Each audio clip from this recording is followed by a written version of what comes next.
Who is the Green River Killer? Today I'll tell you the story behind this serial killer, in less than 2 minutes.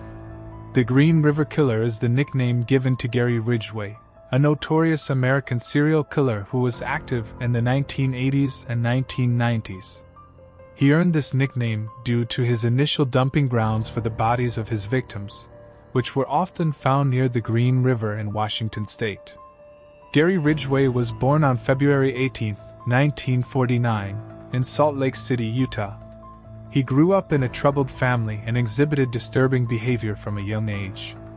Ridgway began his criminal activities in the early 1980s when he started picking up sex workers and women in vulnerable situations. He would then murder them and dispose of their bodies in remote areas. Ridgway's killing spree continued for many years, with authorities initially struggling to connect the murders.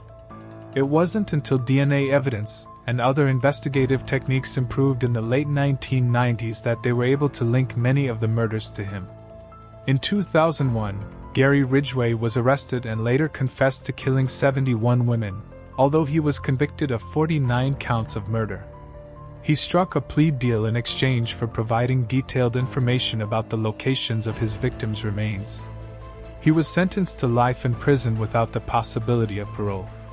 His cooperation with law enforcement helped bring closure to the families of many of his victims.